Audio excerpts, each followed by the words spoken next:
Esta teria sido nossa vida, caso não tivéssemos cometido nosso crime. O que mudou tudo para nós foi nossa mão que nos conduziu ao crime. Teríamos sido bons varredores de rua, e como todos nossos demais irmãos, varredores de rua, livres do maldito desejo de saber. Olhávamos demais para as estrelas, para as árvores e para a terra durante a noite. E quando limpávamos o jardim do lar dos eruditos, recolhíamos os frascos de vidro, os pedaços de metal e os ossos secos que eles haviam descartado. Desejávamos ficar com essa coisa para estudá-las, mas não tínhamos lugar para isso. Então as levamos para a fossa da cidade. Ali fizemos a descoberta. Faltava um dia para a primavera acabar. Nós, varredores de rua, trabalhamos em brigadas, compostas por 3 varredores, com União 5-3992, aqueles com apenas meio cérebro e com Internacional 4-8818. União 5-3992 são um rapaz doente e algumas vezes acometidos por convulsões, quando sua boca espuma e seus olhos ficam brancos. Mas Internacional 4-8818 são diferentes. São jovens, altos e seus olhos parecem vagalumes, pois há algo de risonho em seu olhar. Não podemos olhar ou sorrir para Internacional 4-8818 em resposta à sua condição. Por isso, eles não pertencem ao lar dos estudantes, visto que não é apropriado sorrir sem razão. Ninguém gostava deles, pois pegavam pedaços de carvão e faziam desenhos nas paredes, e estes desenhos faziam os homens rirem.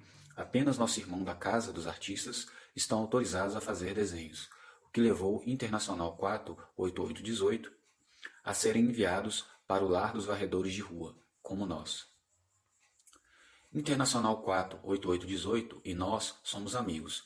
Isso é algo maligno de se dizer, porque é uma transgressão, a grande transgressão da preferência, amar um homem entre todos os mais que os demais, visto que devemos amar todos os homens como nossos amigos.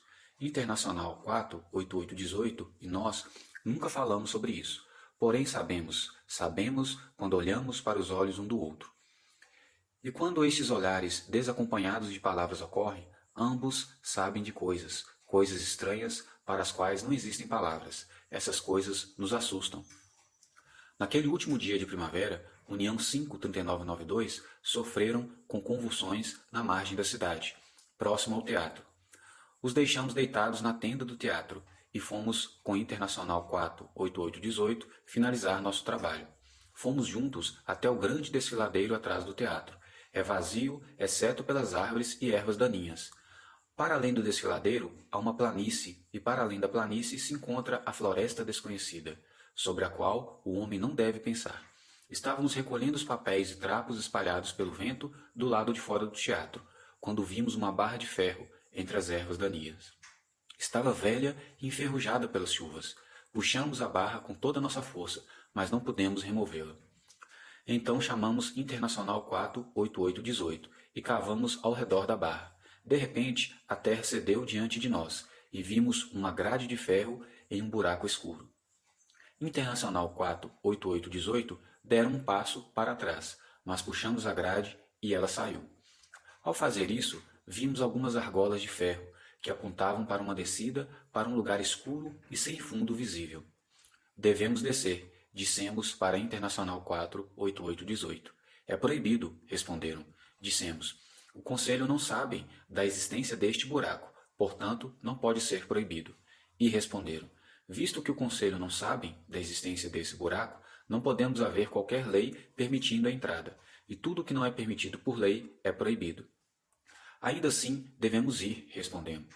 Estavam assustados, mas permaneceram lá e observaram descermos. Seguramos nas argolas com nossas mãos e pés. Não conseguimos ver nada abaixo de nós, e acima de nós o buraco que mostrava o céu diminuía cada vez mais, até que ficou do tamanho de um botão. Então nosso pé tocou o chão. Esfregamos nossos olhos, pois não conseguimos ver. Isso fez com que nossos olhos fossem inúteis na escuridão, mas não podíamos acreditar naquilo que víamos. Nenhum homem que conhecemos poderia ter construído esse lugar, tão poucos homens conhecidos por nossos irmãos, que viveram antes de nós, e ainda assim isso foi construído por homens. Era um grande túnel, suas paredes eram espessas, porém agradáveis ao toque. Pareciam feitas de rocha, mas não eram rocha. No chão havia pequenos traços de ferro, mas não eram propriamente ferro, eram macios e frios como vidro.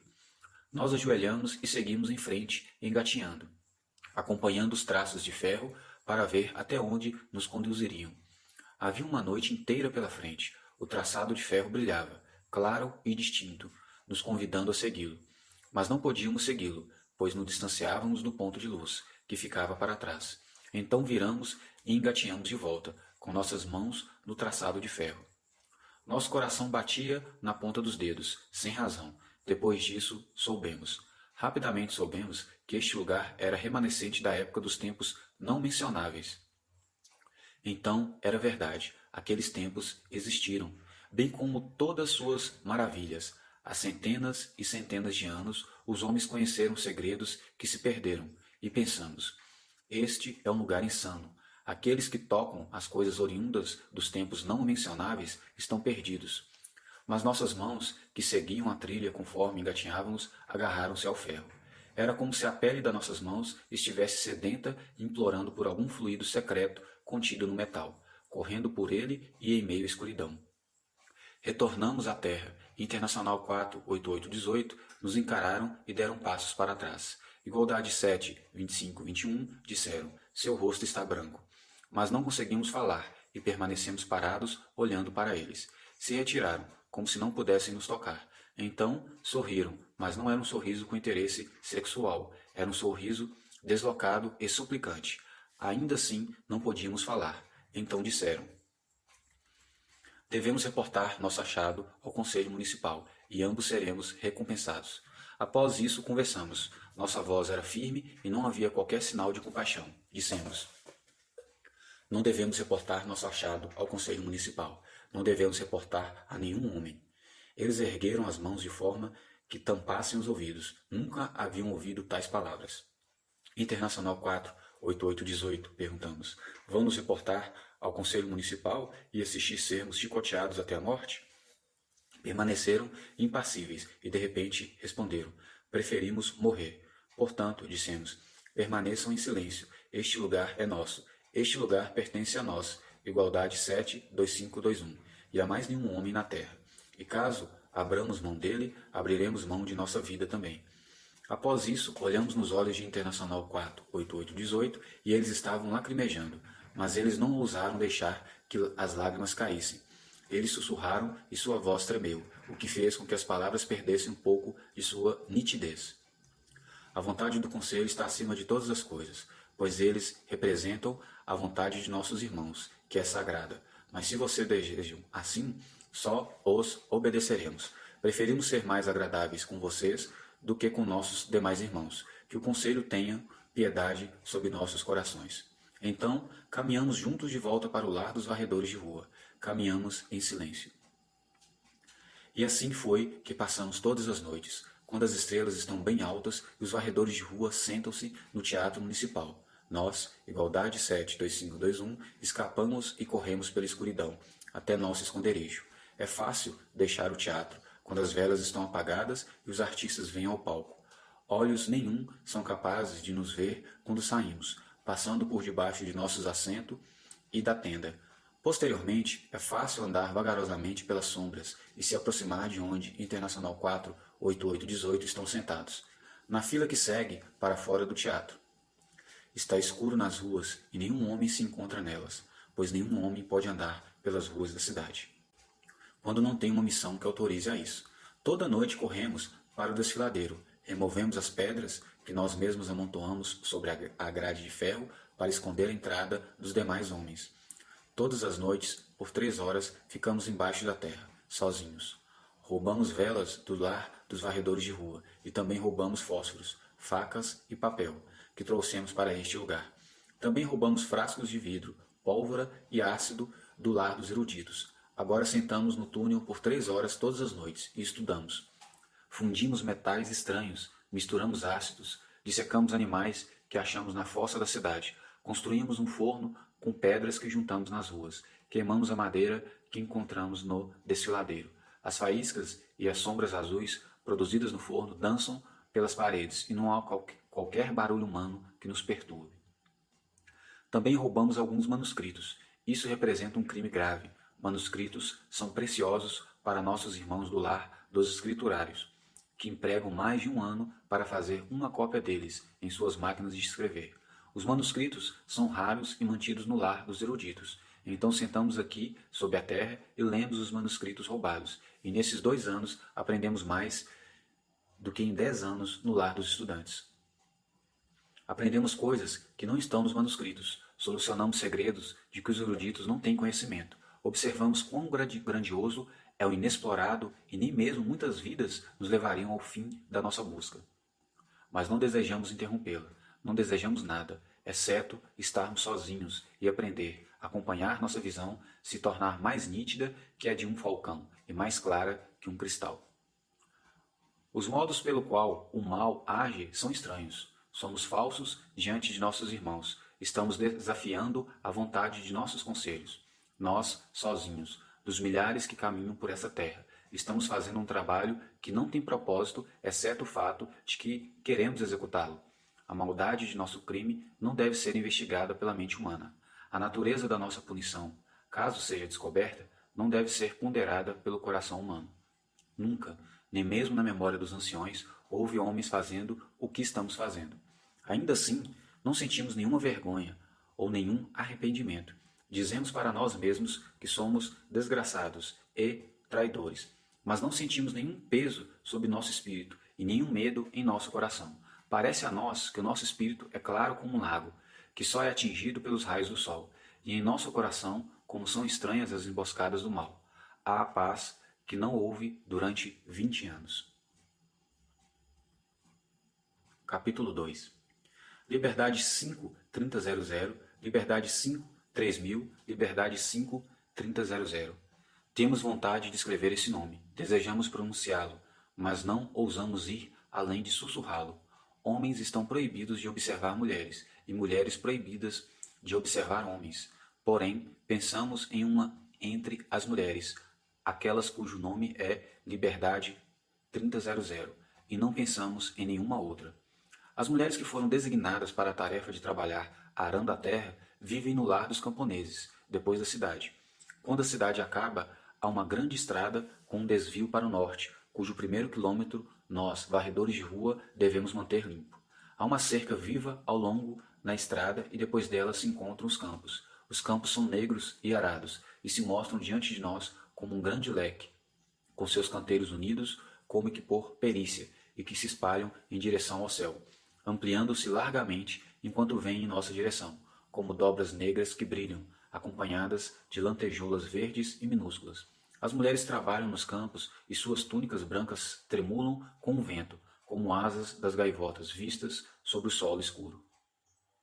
Foi lá que vimos Liberdade 30.00, caminhando pelas lavouras. Seu corpo era ereto e lânguido, como uma lâmina de ferro. Seus olhos eram fixos, escuros e brilhantes, sem demonstrar qualquer medo, generosidade ou culpa. Seus cabelos eram dourados como o sol. Voavam com o vento, brilhantes e soltos, como se desafiassem os homens a não atrapalhá-los. Jogavam semente de suas mãos, como se tivessem sido autorizadas a conceder um presente, com desprezo e como se a terra fosse um pedinte sob seus pés. Ali permanecemos pela primeira vez, soubemos o que é o medo e depois dor, e permanecemos de forma que não extravasássemos essa dor, mais preciosa que o prazer. Então ouvimos uma voz de alguma das outras mulheres chamar pelo seu nome, Liberdade 5.30.00. Então se viraram e foram embora. Foi assim que aprendemos seu nome e ficamos observando-as ir embora, até que sua túnica branca se perdesse na mistura azul da paisagem.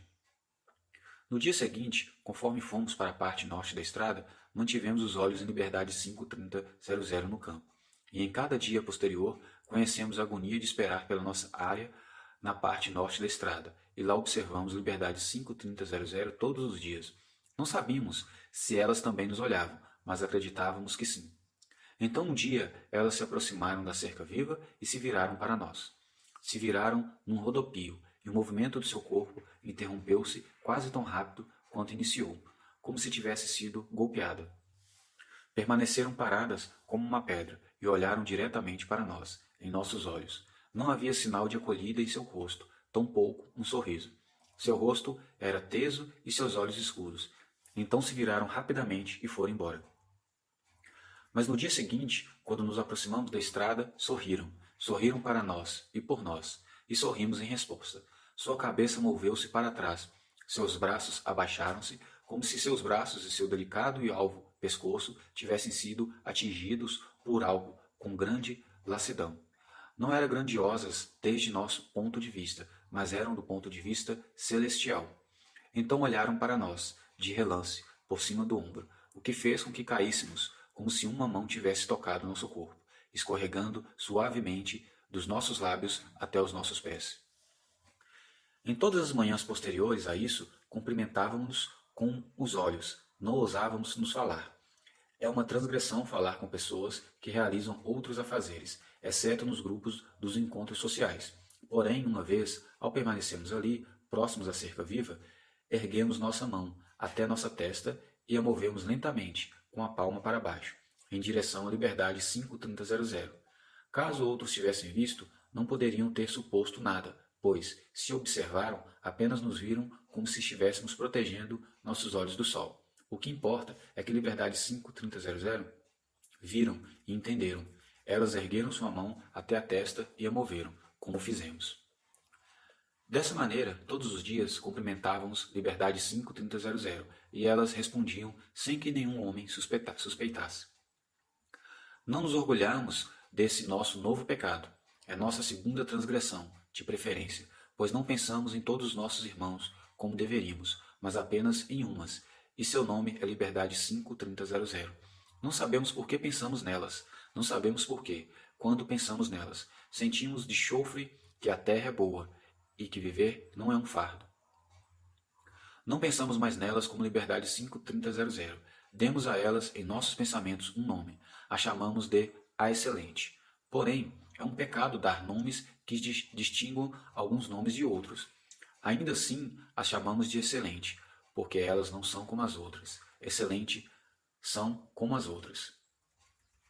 Não damos atenção à lei, que diz que homens não devem pensar em mulheres, exceto na época do acasalamento. Esse momento ocorre em todas as primaveras, onde todos os homens com mais de 20 anos e todas as mulheres com mais de 18 anos são enviadas para uma noite no palácio do acasalamento municipal. O conselho de Eugênia atribui a cada homem uma respectiva mulher. As crianças nascem todos os invernos, mas as mães nunca veem seus filhos. E os filhos não conhecem seus pais. Fomos enviados 2 vezes ao palácio do acasalamento, mas é algo tão vergonhoso e desagradável que não gostamos de pensar. Violamos muitas leis e hoje violamos uma a mais. Hoje conversamos com excelente.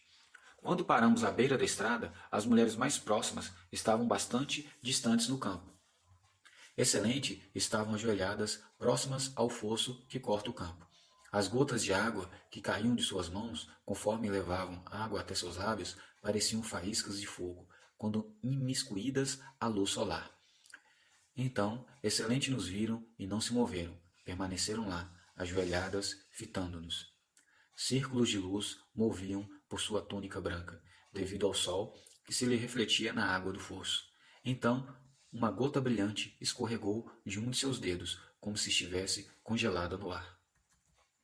Depois disso, Excelente levantaram-se e caminharam pelo canto do campo, como se tivessem ouvido um comando, só que com seus olhos. Os 2 outros varredores de rua da nossa brigada estavam a uns 100 passos adiante na estrada. Imaginamos que Internacional 4, 8818 não nos trairiam e União 5, 3992 não nos entenderiam. Então olhamos diretamente para Excelente. Vimos as sombras de seus cílios em suas bochechas alvas e fagulhas de sol em seus lábios e dissemos: Vocês são bonitas, Liberdade 53000. Seus rostos não se moveram e seus olhos não desviaram. Suas pupilas se dilataram e havia triunfo em seus olhos, não triunfo sobre nós, mas sobre coisas que não podíamos adivinhar. Então perguntaram: Qual o seu nome? Igualdade 72521, respondemos. Vocês não são um dos nossos irmãos, Igualdade 72521. Também não desejamos que vocês sejam. Não podemos decifrar o que quiseram dizer com isso, pois não existem palavras que expressem seu significado. Mas sabemos mesmo sem palavras e sabíamos naquele momento. Não, respondemos, tampouco vocês são uma de nossos irmãos. Caso nos avistem entre dezenas de mulheres, irão nos reconhecer? Olharemos para vocês, Liberdade 5:30:00, caso vejamos vocês entre todas as mulheres da terra. Então perguntaram: os varredores de ruas são enviados para diferentes partes da cidade, ou sempre trabalham nos mesmos lugares?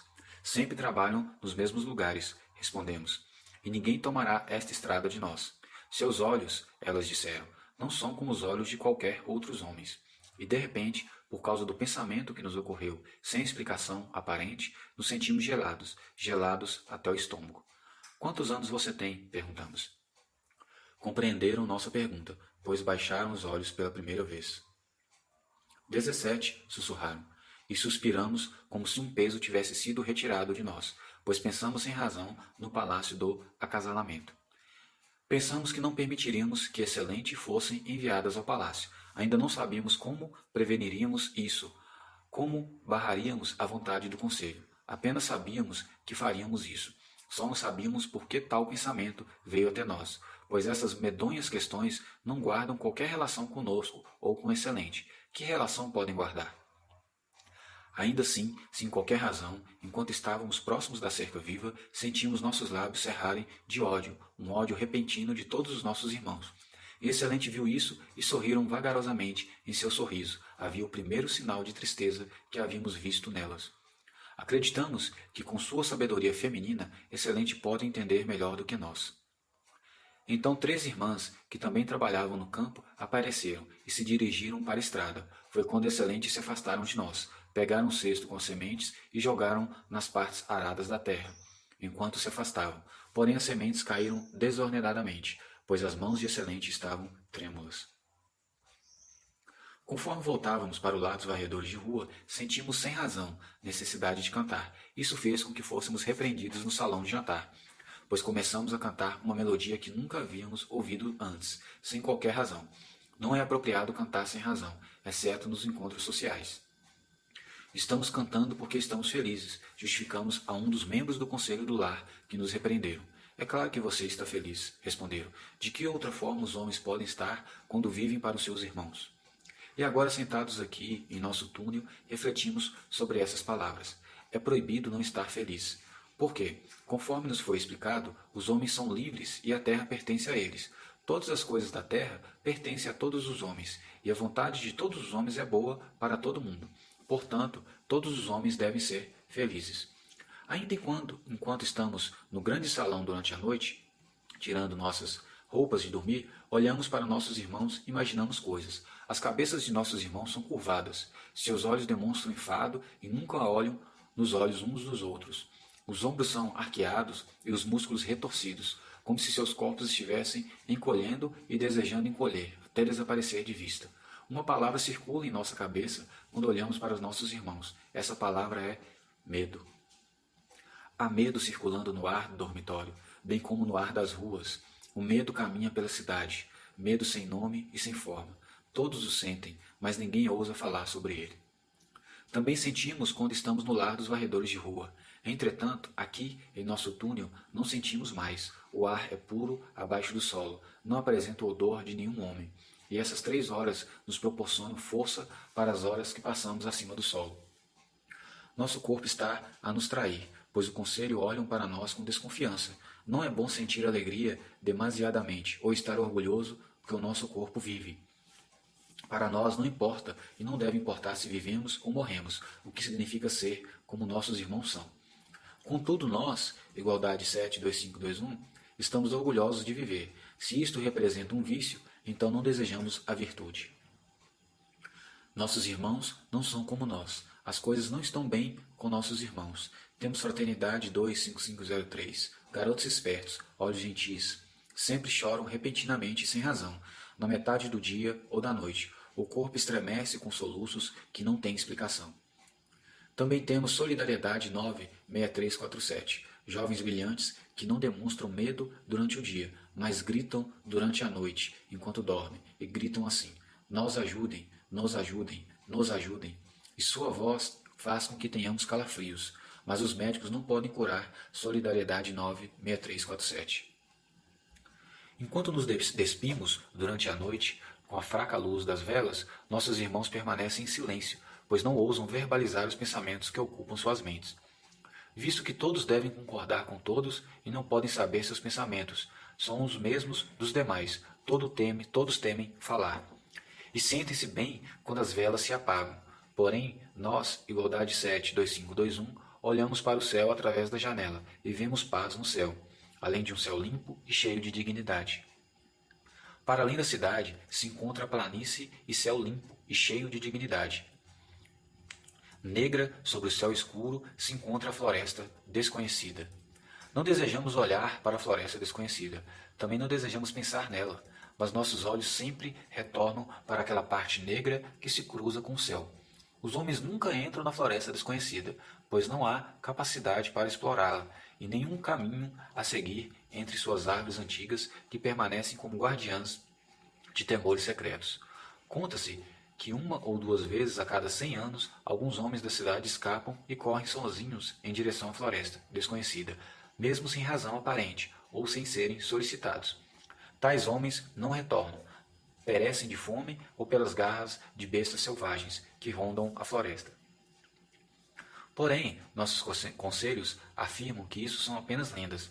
Ouvimos dizer que existem muitas florestas desconhecidas espalhadas pelas terras, entre as cidades. Também se afirma que elas surgiram em meio às ruínas de muitas cidades que remontam os tempos não mencionáveis.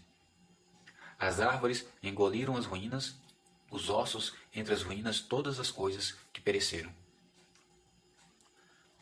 Quando olhamos para a floresta desconhecida durante a noite, pensamos nos segredos dos tempos não mencionáveis. Imaginamos como foi que tais segredos se perderam para o resto do mundo.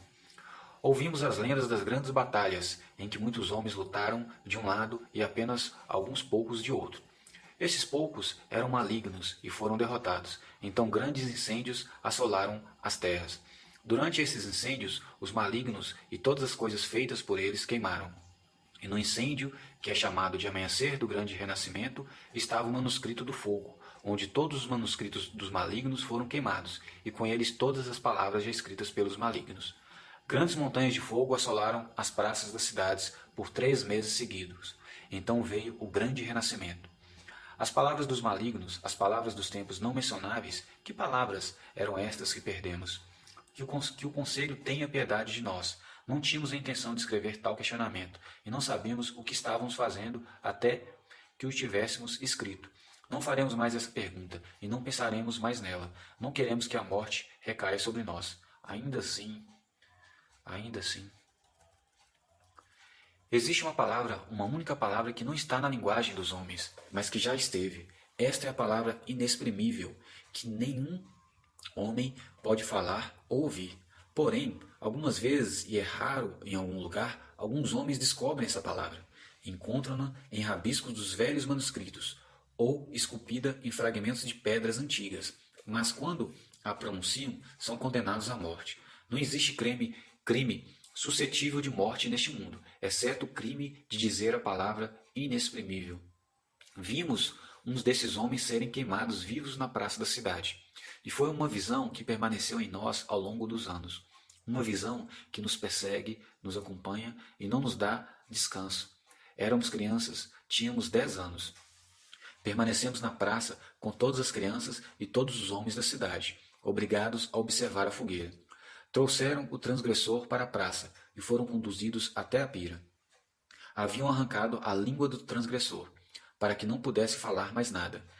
Tinha cabelos dourados e olhos azuis, como o amanhecer. Andaram até a pira e seus passos não vacilaram. De todos os rostos na praça, de todos ali que gritavam, berravam e o amaldiçoavam, seu rosto era o mais calmo e mais feliz. Conforme as correntes enrolavam-se em seu corpo amarrado a uma estaca e as chamas ocupavam a pira, o transgressor olhava para a cidade. Havia um filete de sangue escorrendo do canto de sua boca, mas seus lábios sorriam. Então um pensamento monstruoso nos ocorreu e nunca mais nos abandonou. Ouvimos falar sobre santos. Existem os santos do trabalho, os santos dos conselhos e os santos do grande renascimento, mas nunca havíamos visto um santo e tampouco sabíamos qual semblante eles apresentavam. Pensamos então, ali parados na praça, que o semblante de um santo era exatamente o daquele rosto diante de nós, em chamas. o rosto do transgressor da palavra inexprimível. Enquanto as chamas aumentavam, algo que apenas nossos olhos viram aconteceu, caso contrário não estaremos vivos hoje. Talvez tenha sido apenas uma impressão, mas parecia que os olhos do transgressor nos escolheram entre todos da multidão e nos olhavam diretamente. Não havia dor em seus olhos e nenhuma aparência da agonia pela qual passava seu corpo. Havia apenas alegria neles e orgulho, o mais sagrado orgulho que um ser humano pode ter. Parecia a nós que tais olhos queriam nos revelar algo entre as chamas, transmitir visualmente alguma palavra impronunciável.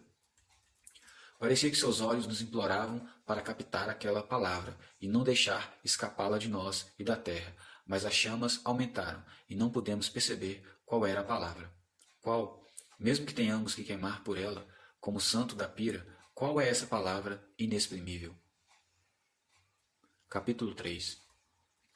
Nós, Igualdade 7, 25, 21, descobrimos um novo poder da natureza e descobrimos sozinhos, e apenas nós sabemos disso. Que seja dito, que sejamos chicoteados por isso, caso seja necessário. O conselho dos eruditos afirma que conhecemos todas as coisas que existem e, portanto, as coisas que não são conhecidas por todos não existem. Contudo, achamos que o conselho dos eruditos são cegos. Os segredos desse planeta não estão à disposição de todos os homens, mas apenas daqueles que o buscam. Sabemos disso porque conhecemos um segredo desconhecido para nossos irmãos. Não sabemos que é este poder e tampouco de onde vem, mas conhecemos sua natureza. Vimos funcionar e trabalhamos com ele. O vimos pela primeira vez há 2 anos. Numa certa noite, estávamos dissecando um sapo morto, quando vimos uma de suas pernas se contrair. O sapo estava morto. Ainda assim, a perna se moveu. Não podemos compreender. Após muitos testes, encontramos a resposta. O sapo fora pendurado num fio de cobre e o metal de nossa navalha enviou algum tipo de poder estranho para o cobre por meio da água saturada que envolvia o corpo do sapo. Colocamos um pedaço de cobre e outro de zinco no recipiente de água saturada. Tocamos um fio nos pedaços e um milagre ocorreu entre os nossos dedos. Um milagre que nunca havia ocorrido antes. Um novo milagre e um novo poder. A descoberta nos perseguia. Demos preferência a ela em todos os nossos estudos. Trabalhamos com ela. Fizemos diversos testes, tantos que não podemos escrever. E a cada passo, um novo milagre se revelava diante de nós. Viemos a descobrir que encontramos o maior dos poderes da Terra. Faz a agulha se mover e altera a bússola que roubamos do lar dos eruditos. Contudo, fomos ensinados ainda quando crianças que os ímãs apontam para o norte e que esta é uma lei que não pode ser alterada, ainda que nosso novo poder desafie todas as leis. Descobrimos que ele causa os raios e o homem nunca soube o que causa um raio. Durante tempestades erguemos uma haste de ferro ao lado dos buracos que serve de entrada para nossos esconderijos e observamos lá de baixo. Vimos raios atingi-la repetidas vezes e agora sabemos que o metal atrai o poder dos céus e que o metal pode ser usado para dar ocasião ao nosso poder. Construímos coisas estranhas com essa nossa descoberta, sobre o seu uso para os fios de cobre que encontramos aqui embaixo. Andamos por todo o túnel com uma luz clareando o caminho. Não podíamos ir além, pouco mais de meio quilômetro, pois havia terra e pedras nos fins. Porém, recolhemos todas as coisas que encontramos e trouxemos para o nosso local de trabalho. Encontramos algumas caixas estranhas, com barras de metal em seu interior e também com cabos, cordões e rolos de metal. Encontramos fios que nos levam a alguns globos de vidro estranhos nas paredes. Eles continham pequenos pedaços de fios que eram menores que uma teia de aranha. Estas coisas nos ajudam em nosso trabalho. Não as entendemos, mas achamos que os homens nos tempos não mencionáveis conheciam o nosso poder, que vem do céu e as coisas que encontramos têm alguma relação com ele. Não sabemos, mas iremos aprender. Não podemos parar agora, mesmo que isso nos assuste. Estamos sozinhos com o nosso conhecimento. Ninguém pode possuir um conhecimento maior do que aquele possuído por muitos eruditos, que foram eleitos por todos os homens justamente graças a seu conhecimento. Ainda assim, nós podemos, lutamos para não dizê-lo, mas que agora seja dito. Não nos importamos. Esquecemos todos os homens, todas as leis e todas as coisas, exceto nossos metais e fios. Ainda há tanto para ser conhecido. Uma longa estrada se apresenta diante de nós, e nos importamos sem teremos de percorrê-la sozinhos. e nos importamos se teremos de percorrê-la sozinhos. Capítulo 4. Muitos dias se passaram para que pudéssemos falar com o Excelente novamente. O que veio foi o dia em que o céu ficou esbranquiçado, como se o sol estivesse explodido e sua luz se dissipado no ar, o que fez com que os campos permanecessem sem respirar e a poeira da estrada ficasse sem brilho. Isso fez com que as mulheres que trabalham no campo ficassem fatigadas e demorassem mais para executar seu trabalho. Elas estavam longe dos campos quando chegamos, porém, Excelente, permaneceram sozinhas, próximas da cerca viva, esperando. Paramos quando vimos que seus olhos duros e desdenhosos em relação ao mundo estavam nos observando, como se esperassem para obedecer quaisquer palavras que pudéssemos dizer. E dissemos: demos um nome a você em nossos pensamentos. Liberdade 5:30:00. Qual é esse nome? Perguntaram. Excelente. Tampouco chamamos você de Igualdade 7:25:21, quando pensamos em vocês. Que nome vocês nos deram? Olharam diretamente nos nossos olhos, mantiveram a cabeça erguida e responderam: O Inconquistado. Por um longo tempo não pudemos falar, então dissemos: tais pensamentos são proibidos, Excelente. Mas você também tem tais pensamentos e desejam que os pensemos. Olhamos em seus olhos e não podíamos mentir. Sim, sussurramos e sorriram. Depois dissemos: nossas queridas, mais queridas de todas, não nos obedeçam. Deram passos para trás e seus olhos mostravam sabedoria e firmeza. Diga essas palavras novamente, suplicaram. Quais palavras? Perguntamos. Mas não responderam, e sabíamos quais. Nossas queridas, sussurramos. Os homens nunca disseram isto para as mulheres. A cabeça de Excelente curvou-se vagarosamente e permaneceram diante de nós, com os braços lado a lado. As palmas de suas mãos viraram-se para nós, como se seu corpo tivesse sido entregue à submissão de nossos olhos. Então ergueram a cabeça e falaram de maneira direta e gentil, como se desejassem que esquecemos sua ansiedade. O dia está quente, disseram, e vocês trabalham por muitas horas, devem estar cansados. Não, respondemos. Está mais fresco nos campos, disseram, e temos água para beber. Então, estão com sede? Sim, dissemos, mas não podemos cruzar a cerca viva. Traremos água até vocês, disseram. Então ajoelharam até o fosso, pegaram água com as mãos, ergueram-nas e verteram a água em nossa boca. Não sabemos se bebemos aquela água, apenas soubemos de repente que suas mãos estavam vazias, mas ainda segurando suas mãos próximas de nossos lábios, e elas também sabiam, porém não se moveram. Erguemos nossa cabeça e demos alguns passos para trás. Não sabemos o que nos levou a fazer isso e temíamos compreender o porquê. Então, Excelente também se moveram para trás e olharam para suas mãos, admirando-se. No momento seguinte, foram embora, mesmo que mais ninguém tivesse ali indo, e continuavam movendo-se na direção contrária à nossa, como se não pudessem se virar para nós. Seus braços flexionados diante delas, como se não pudessem baixar as mãos.